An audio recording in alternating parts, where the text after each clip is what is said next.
O Henry की कहानी आखिरी पत्ता। कहानी इस प्रकार शुरू होती है।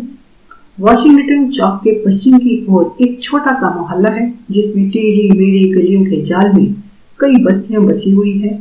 ये बस्तियां बिना किसी तरतीब के बिखरी हुई है।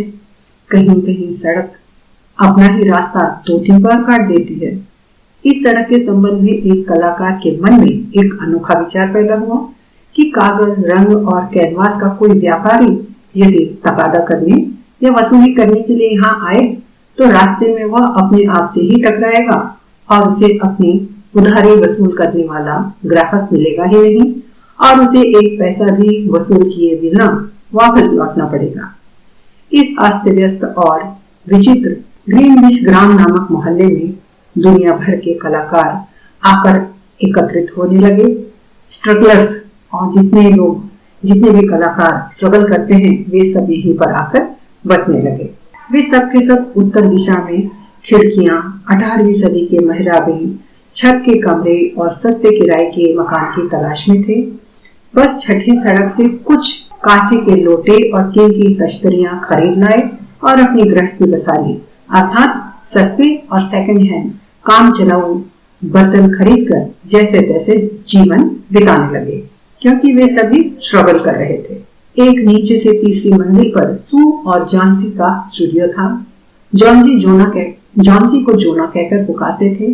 वह एक खदान से आई थी और दूसरी कैलिफोर्निया से। दोनों की मुलाकात 8वीं सड़क के एक अत्यंत सस्ते होटल में हुई थी। दोनों की कला रुचि और खाने पीने की पसंद में इतनी समानता थी। दोनों ने मिलकर अपना एक स्टूडियो बना लिया और दोनों की बड़ी अच्छी दोस्ती हो गई। बात मई के महीने की थी। नवंबर की सर्दियों में एक अज्ञात अजनबी, जिसे डॉक्टर लोग निमोनिया कहते हैं, बीमारी आ गई, जिसका मतलब है निमोनिया नाम की बीमारी फैलने लगी। निमोनिया बीमारी मानव मोहल्ले में डेरा डालकर अपनी बर्फीली उंगलियों से लोगों को छेड़ना शुरू कर दिया। पूर्वी इलाके में तो इस सत्यानाशी बीमारी ने 20 लोगों की बलि लेकर तहलका ही मचा दिया था, परंतु पश्चिम की तंग गलियों वाले जाल में उसकी चाल कुछ धीमी पड़ गई। मिस्टर निमोनिया स्त्रियों के साथ भी कोई रियायत नहीं करते थे। कैलिफोर्निया की आंधियों से जिसका खून फीका पड़ गया हो, ऐसी किसी दुबली पतली लड़की का इस भीम का फुफकारते हुए दैत्य से कोई मुकाबला तो नहीं था। फिर भी उसने जॉन्सी पर हमला बोल दिया, मतलब जॉन्सी को भी निमोनिया हो गया। वह बेचारी चुपचाप अपने लोहे की खाट पर पड़ी रहती और शीशे की खिड़की में से सामने के ईंटों के मकान की खाली दीवारों को देखा करती थी। एक दिन उसका इलाज करने वाले बूढ़े डॉक्टर ने थर्मामीटर झटकते हुए उसकी सहेली सू को बाहर के बरामदे में बुलाकर कहा, इसके जीने की संभावना रुपए में 2 आना है, और वह भी तब जब उसकी इच्छा शक्ति बनी रहे। जब लोगों के मन में जीने की इच्छा नहीं रहती और वे मौत का स्वागत करने को तैयार हो जाते हैं तो उनका इलाज धनवंतरी भी नहीं कर सकते। धनवंतरी मतलब महान चिकित्सक। डॉक्टर ने बताया कि इस लड़की के दिमाग पर भूत सवार हो गया है कि वह अच्छी नहीं होगी। क्या उसके मन में कोई बोझ है? डॉक्टर ने पूछा। यह सुनकर सो बोली, और तो कुछ नहीं, पर किसी रोज नेपल्स की खाड़ी का चित्र बनाने की उसकी प्रबल इच्छा है। यह सुनकर डॉक्टर ने कहा, चित्र? मैं पूछ रहा था उसके जीवन में कोई ऐसा आकर्षण भी है जिससे जीने की इच्छा तीव्र हो, जैसे कोई नौजवान। बिच्छू के डंक की सी चुपती आवाज में सुन ने कहा, नौजवान, पुरुष और प्रेम? छोड़ो भी। नहीं डॉक्टर साहब, ऐसी कोई बात नहीं है। डॉक्टर बोले, सब बुराई की जड़ तो यही है। डॉक्टरी विद्या के अनुसार जो कुछ मुझसे मुमकिन होगा मैं उसे किए बिना नहीं छोड़ूंगा, पर जब कोई मरीज अपनी अर्थी के साथ चलने वालों की संख्या गिनने लग जाता है तब दवाइयों की शक्ति आधी रह जाती है। अगर तुम उसके जीवन में कोई आकर्षण पैदा कर सको, जैसे वह अगली सर्दियों में प्रचलित होने वाले कपड़ों के फैशन के बारे में चर्चा करने लगे, तो उसके जीने की संभावना कम से कम डबल हो जाएगी। डॉक्टर के जाने के बाद सू अपने कमरे में गई। डॉक्टर की बातों से बहुत दुखी हो गई। उसने रो रो कर कई रुमाल अपने आंसुओं से गीले कर दिए। अपने आप को संभाल कर कुछ देर बाद पेंटिंग का सामान लेकर वह सीटी बजाती हुई झांसी के कमरे में पहुंची। झांसी चादर ओढ़े चुपचाप बिना हिले डुले खिड़की की ओर देखती हुई पड़ी थी। उसे सोई हुई जानकर सू ने सीटी बजाना बंद कर दिया। पेंटिंग बोर्ड पर सू कागज लगाकर वह किसी पत्रिका की कहानी के लिए कलम स्याही से एक तस्वीर बनाने बैठी। नए या उभरते कलाकारों को कला की मंजिल तक पहुंचने के लिए पत्रिकाओं के लिए तस्वीरें बनाना पड़ती ही हैं। जैसे साहित्य की मंजिल तक पहुंचने के लिए नए लेखकों को पत्रिकाओं की कहानियां लिखनी पड़ती है। यो ही सू एक घुड़सवार जैसा ब्रिजेस पहने, एक आंख पर चश्मा लगाए, इलाहों के किसी गडरिये के चित्र की रेखाएं बनाने लगी कि उसे एक धीमी सी आवाज अनेक बार दोहराती हुई सी सुनाई दी। वह शीघ्र ही वह जल्दी ही बीमार झांसी के बिस्तर के पास पहुंची। झांसी की आंखें खुली हुई थी। वह खिड़की से बाहर देख रही थी और कुछ गिनती बोल रही थी, लेकिन वह उल्टी गिनती जप रही थी। वह बोली 12, फिर कुछ देर बाद 11, 10 और 9 और तब एक साथ 8 और 7। सू ने जानने की इच्छा से खिड़की के बाहर नजर डाली। वहां गिनने लायक क्या था? एक खुला बंजर चौक या 20 फीट दूर ईंटों के मकान की खाली दीवार, एक पुरानी ऐंठी हुई जड़ें निकली हुई सदाबहार की बेल दीवार की आधी ऊंचाई तक चढ़ी हुई थी, जो शिशिर के मौसम की ठंडी सांसों ने उस बेल की पत्तियां गिरा दी थी और उसकी कंकाल शाखाएं एकदम उघाड़ी उन टूटी फूटी ईंटों में फंसकर लटक रही थी। सू ने पूछा, क्या है जानी? अत्यंत धीमे स्वर में झांसी बोली, 6। अब वे जल्दी जल्दी गिर रही हैं। 3 दिन पहले वहां करीब 100 पत्तियां थी। उन्हें गिनते गिनते सिर दुखने लगता था। वह एक और गिरी। अब बची सिर्फ 5। 5 क्या जॉनी, 5 क्या? अपनी सू को तो बता दो। पत्तियां, उस बेल की पत्तियां। जिस वक्त आखिरी पत्ती गिरेगी मैं भी चली जाऊंगी। मुझे 3 दिन से इसका पता है। क्या डॉक्टर ने तुम्हें नहीं बताया? बहुत ही अपमान के साथ सू ने शिकायत की। ओह, तुम जैसी बेवकूफ तो मैंने कहीं नहीं देखी। तेरे ठीक होने का इन पत्तियों से क्या संबंध है? तू उस बेल से प्यार किया करती थी। क्यों? इसलिए? बदमाश, अपनी बेवकूफी बंद कर। अभी सुबह ही तो डॉक्टर ने बताया था तेरे जल्दी से ठीक होने की संभावना। ठीक 3 शब्दों में कहा था। हाँ, कहा था संभावना। रुपए में 14 आने हैं। सू झांसी को समझाते हुए कहती है कि न्यूयॉर्क में जब हम किसी टैक्सी में बैठते हैं या किसी नई इमारत के पास से गुजरते हैं, तब भी जीने की संभावना इससे अधिक नहीं रहती। अर्थात जीवन का कोई भरोसा नहीं है। अब थोड़ा सूप पीने की कोशिश करो और अपनी सूप को तस्वीर बना लो, ताकि उसे संपादक महोदय के हाथों बेचकर वह अपने बीमार झांसी के लिए थोड़ी दवा दारू और अपने खुद के पेट के लिए कुछ रोटी पानी ला सके। अपनी आंखों को खिड़की के बाहर टिकाए झांसी बोली, तुम्हें अब मेरे लिए सूप लाने की जरूरत नहीं। वह एक और गिरी। नहीं, मुझे सूप की भी जरूरत नहीं। अब सिर्फ 4 रह गई हैं। अंधेरा होने से पहले उस आखिरी पत्ती को गिरते हुए देख लो, बस फिर मैं भी चली जाऊंगी। सू झांसी पर झुकती हुई बोली, प्यारी झांसी, तुझे प्रॉमिस करना होगा कि तू आंखें बंद रखेगी और जब तक मैं काम करती हूँ खिड़की के बाहर नहीं देखेगी। कल तक ये तस्वीर पहुंचा देनी है। मुझे रोशनी की जरूरत है, वरना अभी खिड़की बंद कर देती। झांसी ने भी रुखाई से पूछा, क्या तुम दूसरे कमरे में बैठकर तस्वीर नहीं बना सकती? सू ने कहा, मुझे तेरे पास ही रहना चाहिए। इसके अलावा मैं तुझे उस बेल की तरफ देखने देना नहीं चाहती। झांसी किसी बेजान मूर्ति की तरह निश्चल और सफेद अपनी आंखें बंद करती हुई बोली, काम खत्म होते ही मुझे बता देना, क्योंकि मैं उस आखिरी पत्ती को गिरते हुए देखना चाहती हूँ। अब अपनी हर पकड़ को ढीला छोड़ना चाहती हूँ और उन बेचारी थकी हुई पत्तियों की तरह तैरती हुई नीचे नीचे नीचे चली जाना चाहती हूँ। सू ने कहा, तू सोने की कोशिश कर। मैं खदान के मजदूर का मॉडल बनाने के लिए उस बेहरमैन को बुला लाती हूँ। अभी 1 मिनट में आई। जब तक मैं नहीं लौटूं तू हिलना मत। बूढ़ा बेहरमैन उनके नीचे ही एक कमरे में रहता था। वह भी एक चित्रकार था। उसकी उम्र 7 साल से भी अधिक थी। उसकी दाढ़ी माइकल एंजेलो की तस्वीर के मोजेस की दाढ़ी की तरह किसी बदशक्ल बंदर के सिर से किसी भूत के शरीर तक लहराती हुई मालूम पड़ती। बेहरमैन एक असफल कलाकार था। 40 वर्षों से वह साधना कर रहा था, लेकिन अभी तक वह अपनी कला के पैर तक भी नहीं छू सका था। वह हर तस्वीर को बनाते समय यही सोचता कि यह उसकी उम्दा पेंटिंग होगी, मास्टरपीस होगा, पर कभी भी वैसी तस्वीर, वैसी पेंटिंग बना नहीं पाता। इधर कई वर्षों से उसने व्यावसायिक या विज्ञापन चित्र बनाने के सिवाय यह धंधा छोड़ दिया था।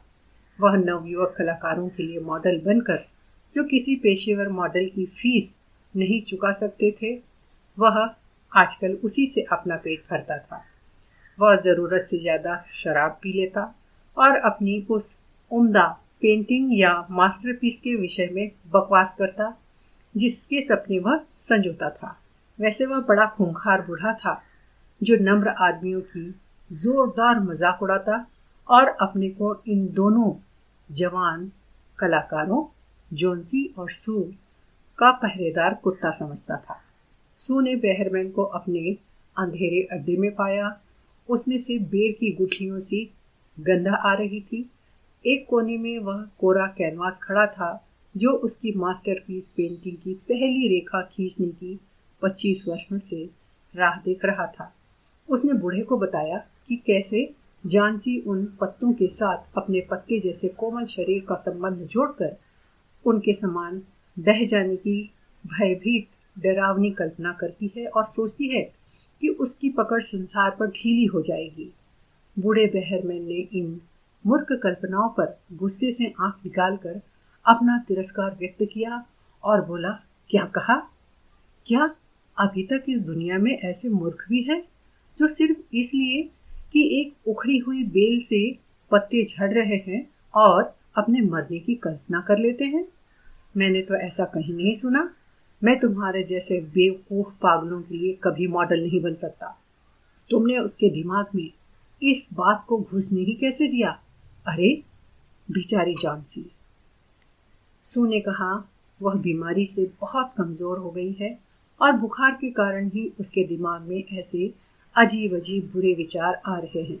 सू ने कहा, अच्छा बूढ़े बेहरमैन, तुम अगर मेरे लिए मॉडल नहीं बनना चाहते तो मत बनो, वो तो आखिर उल्लू के पट्टे ही। बेहरमैन ने नाराज होकर कहा, यह तो औरतों जैसी बात है। किसने कहा कि मैं मॉडल नहीं बनूंगा? चलो मैं तुम्हारे साथ चलता हूँ। आधे घंटे से यही तो बकबक कर रहा हूँ कि भाई चलता हूँ। लेकिन एक बात कहूँ, यह जगह जॉन्सी जैसी अच्छी लड़की के मरने लायक नहीं है।